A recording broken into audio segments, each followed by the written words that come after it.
Hello friends, चलिए तो फिर आज का लेक्चर हम लोग शुरू करते हैं।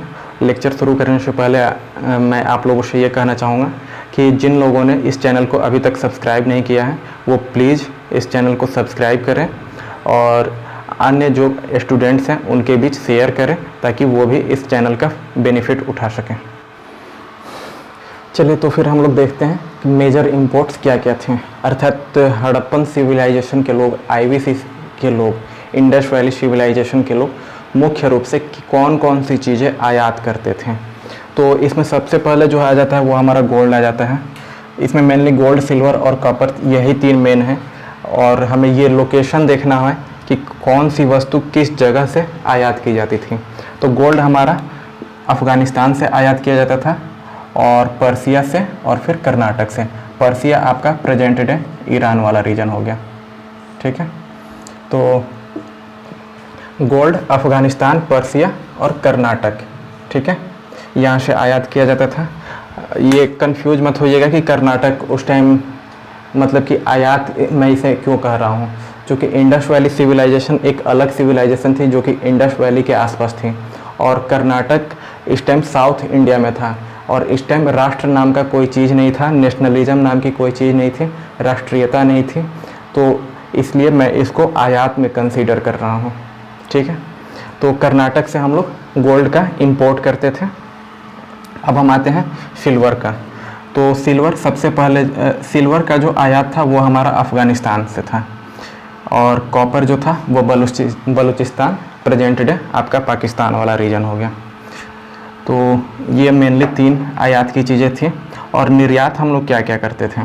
तो निर्यात वाली जो चीज़ें हैं वो है कॉटन, कपास, पॉटरी, मिट्टी के बर्तन, आइवरी, हाथी दांत, एग्रीकल्चरल प्रोडक्ट्स अर्थात जो कृषि उत्पाद होते थे जैसे कि वीट हो गया, बार्ली हो गया, ज्वार वगैरह, तो ये सब हम लोग निर्यात करते थे। लेकिन एक चीज़ याद रखिएगा, चावल का हम लोग निर्यात नहीं करते थे। IVC के लोग चावल का निर्यात नहीं करते थे। और उसके बाद फिर पशुपति सील, पशुपति की मोहरें, तो इन सारी चीज़ों को हम लोग निर्यात करते थे। अब इसके बाद जो है हम लोग आते हैं, हाँ, निर्यात करते थे। तो ये निर्यात का मीडियम क्या था, अर्थात किस माध्यम से हम लोग निर्यात करते थे। तो निर्यात हम लोग लैंड रूट और सी रूट दोनों से ही करते थे, अर्थात स्थल मार्ग और जल मार्ग दोनों को ही निर्यात के लिए हम लोग उपयोग में लाते थे। अब हम लोग आते हैं सामाजिक जीवन, अर्थात वहाँ का समाज कैसा था ये देख लेते हैं। तो यहाँ पर मातृ देवी की प्रतिमा काफ़ी ज़्यादा मात्रा में मिली है। लगभग हर साइड से मातृ देवी की प्रतिमा मिल रही है। मातृ देवी आपका एक मिट्टी का एक फीमेल टाइप का फिगर था, उसको मातृ देवी नाम दिया गया है। तो मातृ देवी की प्रतिमा आपको हर जगह से मिली हुई है। इस कारण से कहा जाता है कि ये जो IVC जो समाज था ये आपका फीमेल डोमिनेटिंग ये समाज था, अर्थात पितृसत्तात्मक नहीं था बल्कि ये मातृसत्तात्मक इसको कहा जाता है, ठीक है। तो मातृ देवी की प्रतिमा काफ़ी ज़्यादा संख्या में मिला है, इस वजह से इसको मातृसत्तात्मक कहा गया है। अब हम लोग आते हैं, तो यहाँ के लोग पशुपति की पूजा भी करते थे। पशुपति आपका एक योगी मुद्रा में, इमेज आप देख सकते हैं, योगी मुद्रा में बैठा हुआ एक व्यक्ति कह सकते हैं। फिर उसके बाद हम लोग आते हैं तो स्वास्तिक चिन्ह। स्वास्तिक चिन्ह की जानकारी इंडस वैली सिविलाइजेशन के लोगों को थी। स्वास्तिक आपका अभी भी हम लोग यूज करते हैं, कुछ इस तरीके का चिन्ह हो जाता है।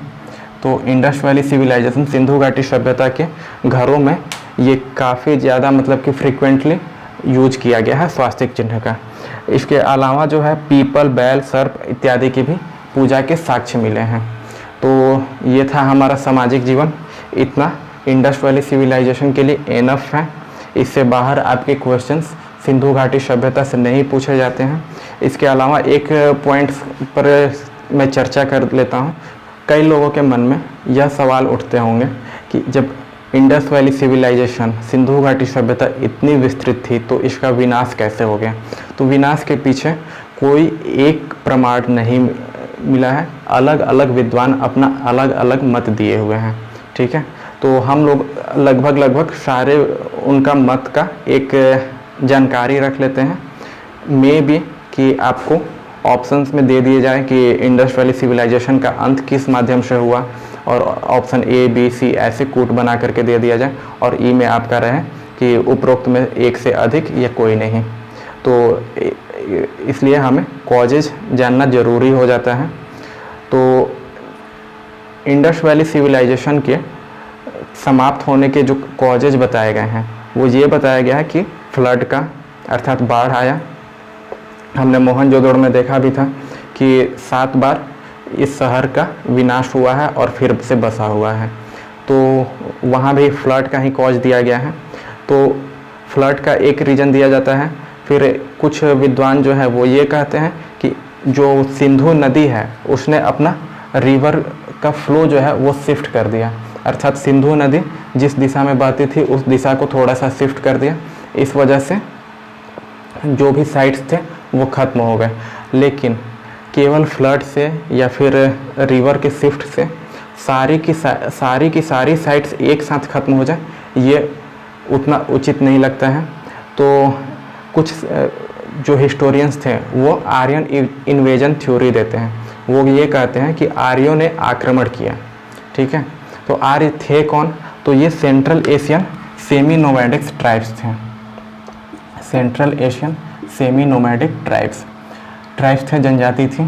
तो सेंट्रल एशियन अर्थात मध्य एशिया से, इसमें आपका present day USSR, present day नहीं 1990 से पहले वाला यूएसएसआर वाला रीजन आ जाएगा।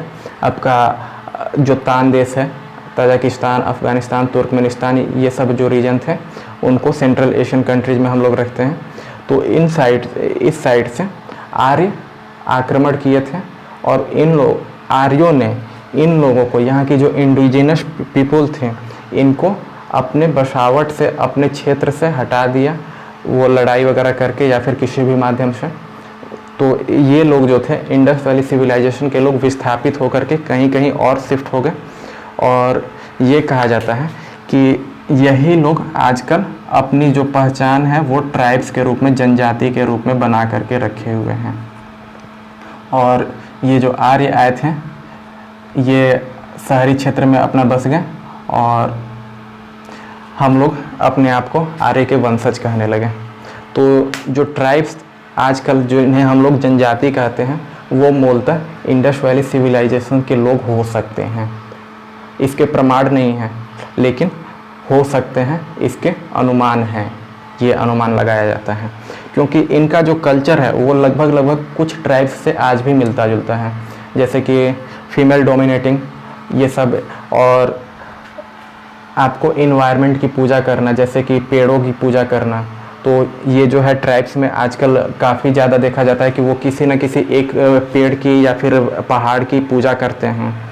तो और हर ट्राइब्स का अलग अलग पूजा स्थल या फिर अलग अलग देवता वगैरह कह सकते हैं कि वो लोग अलग अलग देवता को मानते हैं। और ये जो देवता होते हैं ट्राइब्स के, वो जीवित, मतलब कि जीवंत मुद्रा में वो मानते हैं, जैसे कि पहाड़ हो गया या फिर कोई पुराना पेड़ होगा या कोई नदी हो गई, तो ये उन सब की पूजा करते थे। तो इंडस वैली सिविलाइजेशन के लोग भी इन सब की ही पूजा करते थे। तो इस वजह से ये अनुमान लगाया जाता है।